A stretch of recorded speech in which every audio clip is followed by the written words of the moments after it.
animals, isn't it? Okay. Yes, yes.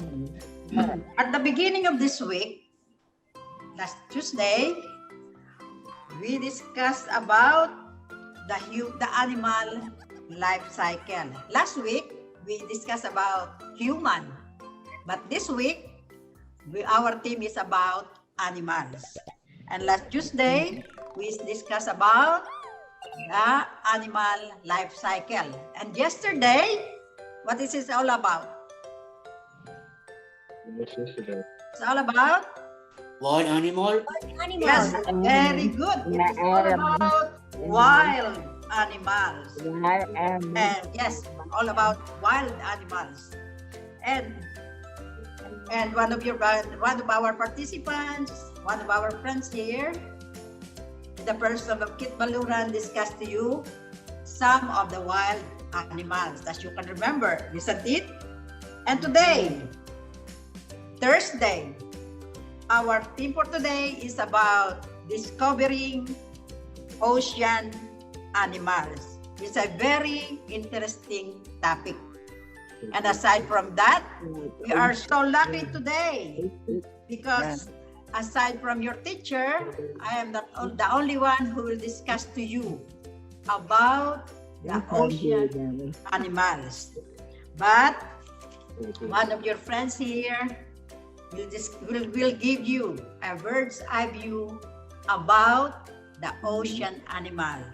My dear friends, my dear participants, my dear caregivers, everybody, I'm very proud to present to you our presenter for today, who will discuss to you about the ocean animal, none other than Johco.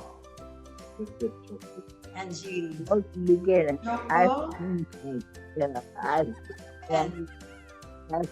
her mom, Miss Cora. Today, we're going to talk about ocean. How many ocean animals are there?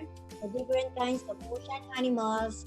And where do many ocean animals live? But before we go into this, let's first define what ocean is.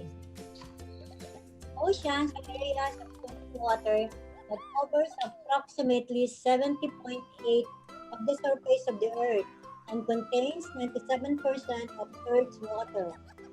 Even though Earth has one continuous body of salt water, scientists and geographers divided it into 5 different sections, meaning we have 5 oceans. The name of our oceans, from biggest to smallest, are the Pacific, the Atlantic, the Indian, the Southern, and the Arctic oceans.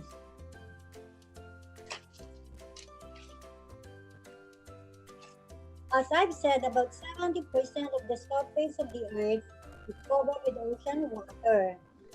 So there must be a lot of animals living there. So where do most of these ocean animals live? Which part of the ocean? According to the World Atlas, there are 3 ocean zones. The sunlight zone, the twilight zone, and the deep ocean. The sunlight zone is also called the surface zone or epipelagic zone. This is the ocean zone that sunlight penetrates. Sunlight zone is home to a wide variety of marine species because plants can grow there and water temperatures are relatively warm.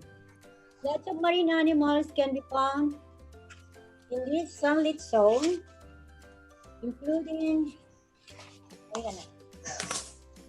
shark, tuna, mackerel, jellyfish, sea turtles, seals, and sea lions and stingrays.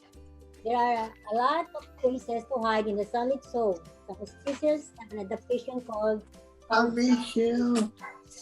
these animals are dark on the top and on their side when the predator is looking down on them from above. They blend into the darker waters below. And when a predator is looking at them from below, they blend into the lighter waters above. And then the second zone The next zone where some sunlight reaches the twilight zone. This zone reaches but not enough for photosynthesis to for the plants to grow. The isotic zone goes down about 3,300 feet. Animals that live in the twilight zone must be able to survive cold temperature, an increase in water pressure, and dark waters. Octopus, octopus, squid, some of the animals that can be found in this zone. And the last zone is the deep ocean, which is often divided into three layers: midnight zone, the abyss, and the trenches. The last zone is the deep ocean. No sunlight reaches the zone. It is very cold and completely dark here. Water pressure can be as much as 2 tons per square inch. Life isn't easy here, and this zone has fewer organisms than the other zone, which is sparsely inhabited because the availability of food is limited. Animals that live here have very slow metabolic rates, and they only eat occasionally. Sometimes as seldom as once every few months. Example, the pinkish color had fish can go along as 7 months without eating because there is no light in this zone. Some animals don't have eyes. The organisms that live in this zone are bioluminescent. That is to say, they produce and emit their own light. Animals can use their ability to hunt or find a mate. Example of these creatures include certain type of jellyfish, squid, the nightmare's barber dragonfish, worms, crustaceans, sea stars, sea shrimp, and sharks.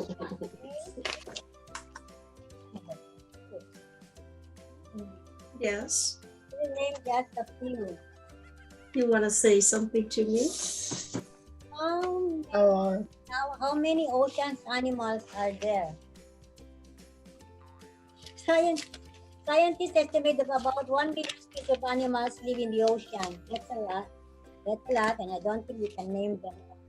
Anyways, about 95% of ocean animals are invertebrates, animals that don't have backbones, such as cellophane, octopus, squid, cuttlefish, crustacean, and other shellfish. And so like coral, starfish, jellyfish, sea slugs, and other invertebrates. And now, ito yung mga yun. Yeah, these are the invertebrates. And about 5% are vertebrates.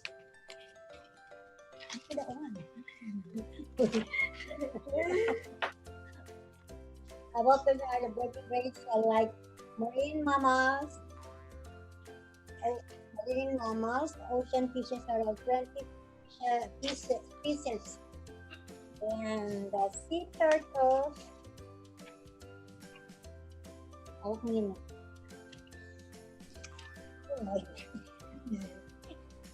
sea ocean fishes, sea turtles, reptiles,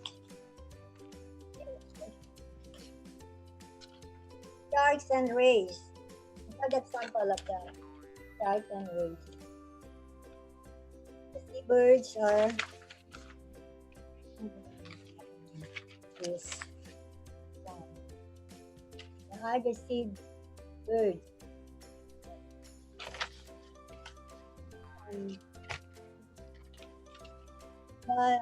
The jellyfish, the invertebrates that don't have backbones, such as the jellyfish. The jellyfish, a marine invertebrate, is older. Is it a jellyfish?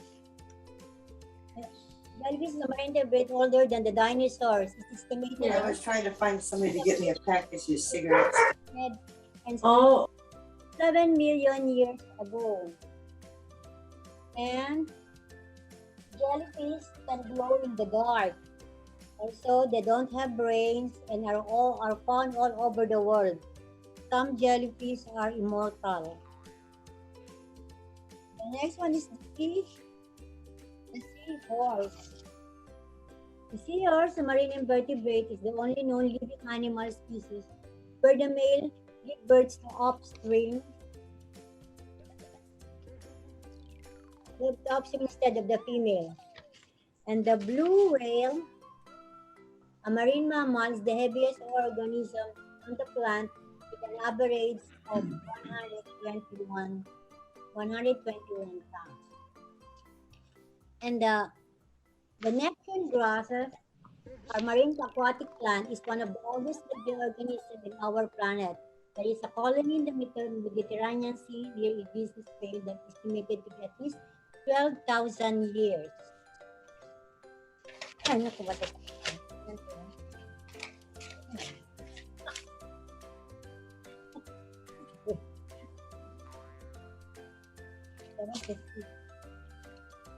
I think that's the